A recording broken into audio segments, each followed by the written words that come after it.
పెద్ద వ్యక్తులని, ఈ మహిళా మండలి వాళ్ళని, ఇంకా మాకంటే గొప్పదని, పెద్దవాళ్ళని, అన్నీ తెలిసిన వాళ్ళని, మా ఛానల్ చూసే ప్రతి ఒక్కరిని మేము మాట్లాడే మాట తప్ప రైటా, తప్పు అయితే తప్పు అని, రైట్ అయితే రైట్ అని మా కామెంట్ బాక్స్లో ఖచ్చితంగా తెలపండి.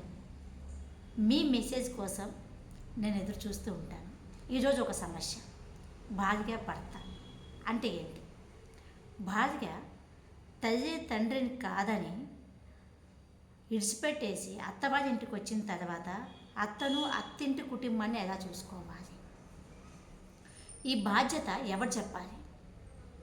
అమ్మాయికి తల్లి తండ్రి ఎవరైతే ఉన్నారో వారి బాధ్యత చెప్పాలి. కానీ ఇక్కడ ఉల్టా అవుతుంది.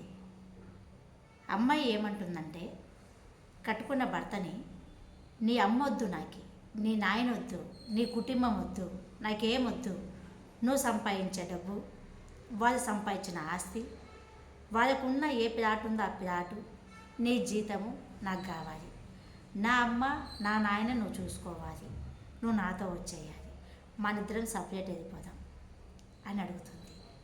ఇది న్యాయమా? ఈ అబ్బాయి అంటున్నాడు, నాకు జన్మం ఇచ్చింది నా తల్లి, నా కోసము నా తల్లి తండ్రులు ఎంతగానో కష్టపడ్డారు, వాచ్మెన్ పని చేశారు, కూలి పని చేసినారు, ఇండోలో పని చేసినారు, నన్ను చదివించి పెద్దోడిని చేసినారు, నాకు జాబ్ వచ్చింది. ఇది వాళ్ళు పెట్టిన భిక్ష. వాళ్ళు పెట్టిన భిక్ష వాళ్ళు కాదని, వాళ్ళు నాకు ఇచ్చిన ఇటువంటి జీవితాన్ని నేను తీసుకొని, వాళ్ళ కష్టార్జితాన్ని నేను తీసుకొని నీ ఎంబడి నేను ఎట్లా రావాలి అని ఈ అబ్బాయి అడుగుతున్నాడు. పెద్ద వ్యక్తులు మీరేం చెప్తారు? ఈ అమ్మాయి అడిగేది రైటా, ఈ అబ్బాయి చెప్పేది రైటా? మేమైతే ఒక మనిషిగా ఆలోచించి అబ్బాయి అడిగేది రైట్ అనుకుంటున్నాం. అమ్మాయికి అహంకారం ఎక్కువైపోయింది, కళ్ళు నెత్తికెక్కినాయి. అమ్మ నాన్న ఆడపిల్లలు సొమ్ము తిని బ్రతుకుతున్నారని మేము అనుకుంటున్నాం. వీళ్ళు సంపాదిస్తే తీసుకొచ్చి ఇస్తే వీళ్ళింట్లో కూర్చొని తింటూ, నా బిడ్డలు అత్తగారి ఇంటికి పోతే మా జీవితం ఏంటి అని ఆలోచిస్తూ ఈ బిడ్డల జీవితాన్ని నాశనం చేస్తున్నారు.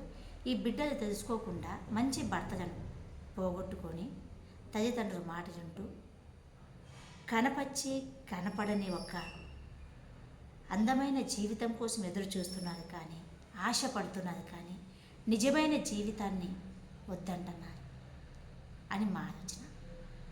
ఒకసారి మా ఛానల్ చూసే ప్రతి ఒక్కరు కూడా మేము మాట్లాడింది తప్ప రైటా తెలపండి. మీ మాట కోసం, మీ మెసేజ్ కోసం ఎదురు చూస్తూ ఉంటా. మీ సంగీత.